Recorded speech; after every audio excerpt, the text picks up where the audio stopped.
the world's green energy transition and technological future are buried in the African soil. But for too long, the story of African mining has been one of departure. Raw minerals or raw materials leaving our shores and value created offshore. Today, I invite everyone to rewrite the story differently.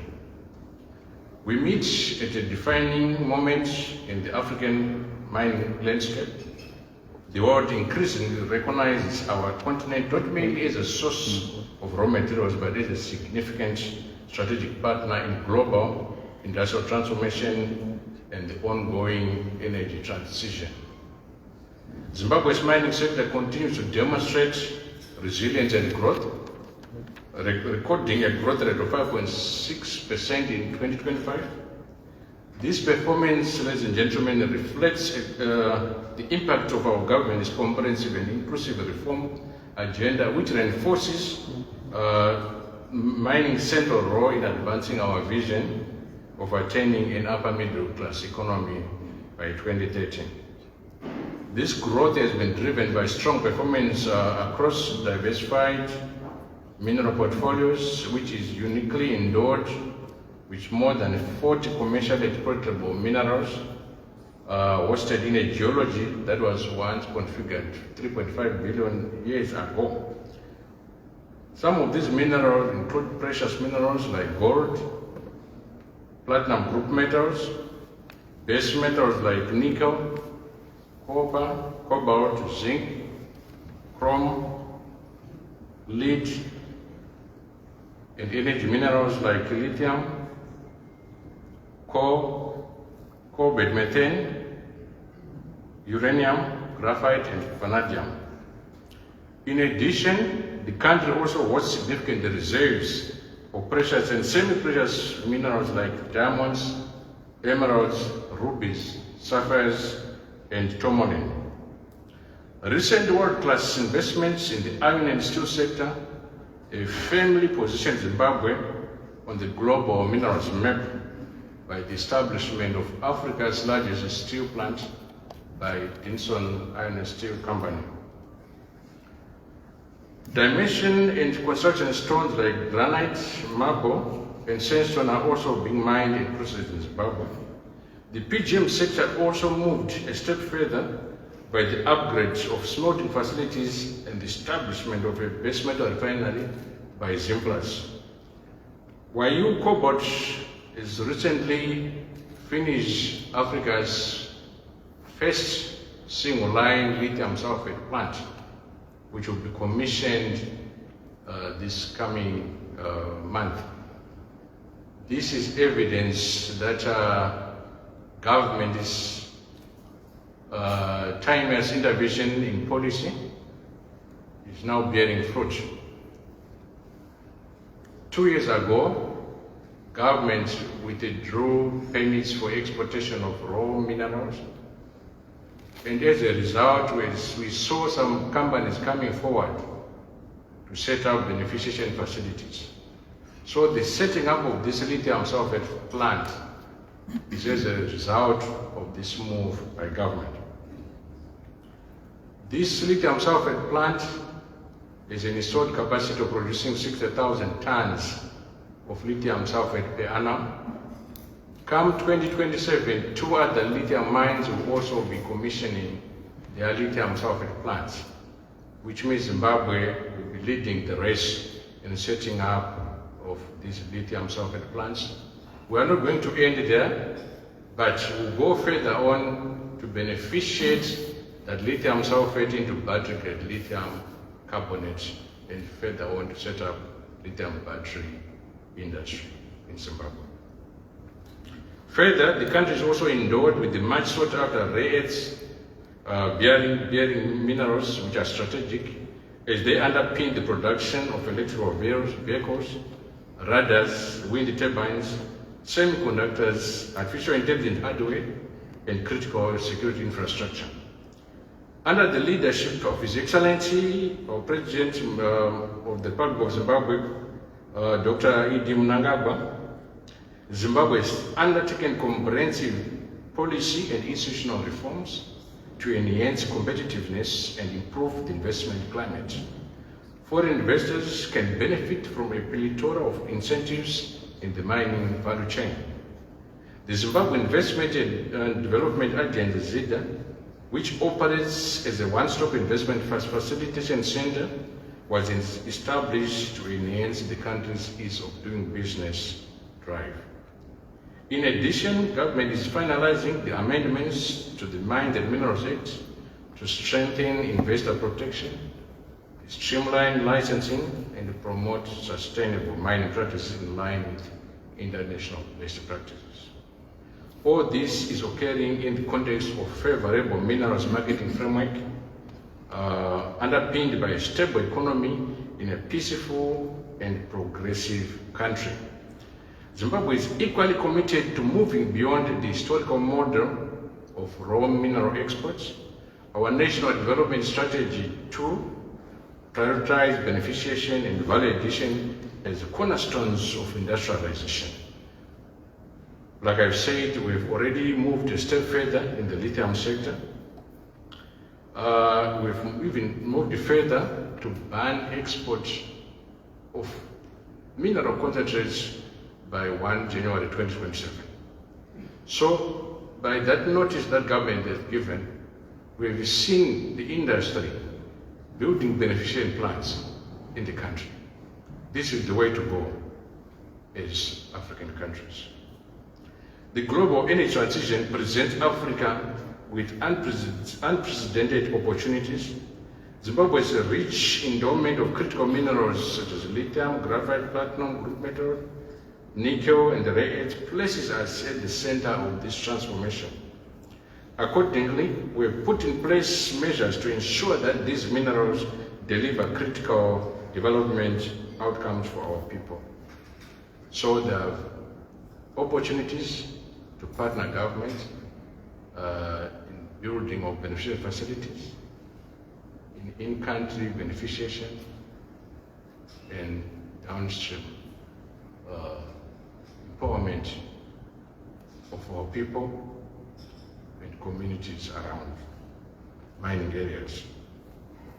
Africa must be a value-adding participant across the entire mineral value chain.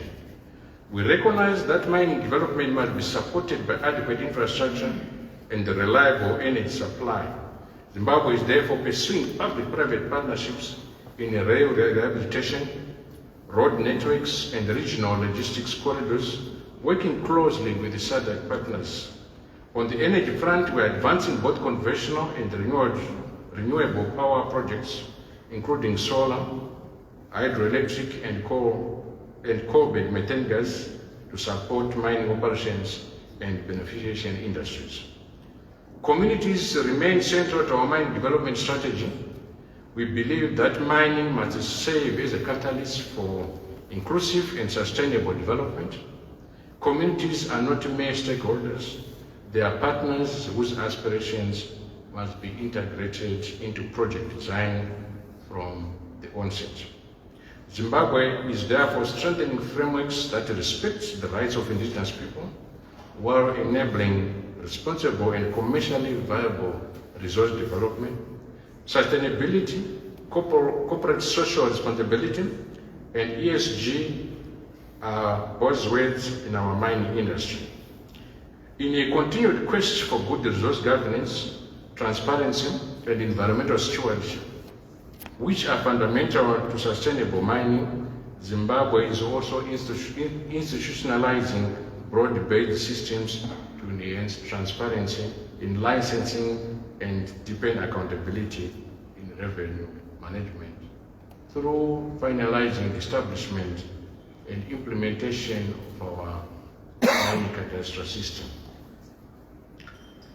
ESG is not a luxury, it is a necessity, but it must be implemented in a manner that enables rather than constrains development. At the regional and continental level, Zimbabwe's mining future is inextricably linked to that of its neighbors. Through SADC protocols, the African Mining Vision and the African Continental Free Trade Area, we are working towards integrated mineral value chains that enhance Africa's collective competitiveness. Zimbabwe continues to play an active role in continental initiatives such as the Kimberley Process and the African Diamond Protectors Association, Indaba, which strengthens governance and amplifies Africa's voice in the diamond global markets. We wish to reiterate that the fact that Zimbabwe offers a wide range of investment opportunities across the entire mining value chain, including gold exploration in the established gold belts. There's no way in the world you go, you dig 1 meter and you find gold except Zimbabwe. Lithium processing and beneficiation, expansion of PGM metal operations along the Great Dyke, diamond beneficiation, chrome and ferrochrome smelting, coal and coal-bed methane energy projects, base metal development and supporting infrastructure and power, rail and logistics are some of the projects that we're working on. In Zimbabwe, we're indeed a nation blessed with peace, stability and incredible potential. Yet we are also a country faced with the urgency to transform. Meaningful partnerships are no longer a distant goal, but the very dream which we now live in. Progress is only meaningful when it lifts all stakeholders. A new paradigm of investment must focus on shared prosperity, where local communities, governments and investors all benefit from our God-given mineral wealth. Stronger together we rise. By building robust partnerships, investing in infrastructure and sharing technology, we transform the mining sector into a catalyst for sustainable development and dignity for us all. Ladies and gentlemen, when we speak of mineral beneficiation, we are not just talking about industrial processes. We are talking about justice, we are talking about jobs, and the future of a continent. Africa is no longer content of being a spectator on the global map. We're a destination of choice for innovation. We are a hub for processing. We are the engine, the pulse, the nucleus, the control center for global industrialization. Stronger together, we must move from exporting raw potential to exporting value. To our investors, the message is clear. The era of dig and ship should be buried in our history. Our history is our inheritance. The present is our challenge. And the future is also our responsibility. Let's build the refineries in Africa where the mineral oil is found. Let's build factories for the platinum group metals in the areas where they are found. Let's build factories where cobalt is found, factories where lithium is found, factories for copper smelting where copper is found. Let's build the future where the resources reside. By localizing the value chain, we do more than extract minerals, but build sustainable opportunities for a common future. Ladies and gentlemen, and those men that are not gentle, do we have some? A partnership is not a transaction, it is a shared journey.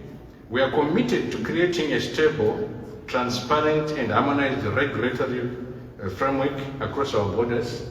In return, we ask for partnerships that prioritize technical capacity building, ESG excellence. When you invest in a processing plant, you are investing in our infrastructure. We are investing in our education, our health system, and our vulnerable communities. When you share technology, you are securing a sustainable supply chain for the next generation. Let us commit today to a new model of equitable resource-based industrialization. Let us ensure that the minerals powering the world's smartphones and electric vehicles can also power the schools, the hospitals, and the cities of Africa. This is not just a strategic advantage, it is our shared responsibility. As I conclude, Zimbabwe stands ready as a destination of choice for strategic partnerships. We have world-class mineral resources. We have Africa's largest lithium deposit. We are number 6 in the world in terms of platinum group metals. We have the human capital. We have the political will. We have a good geological location. Other investors are already in the country and they've already set base. They've not only set base, but they've already pioneered signature projects for the country and established symbiotic relationships with government and our communities. Don't be left behind. Let us be transformed by the renewal of our minds. Can you look at me? Those who want to make serious monies, come and see me now. Thank you.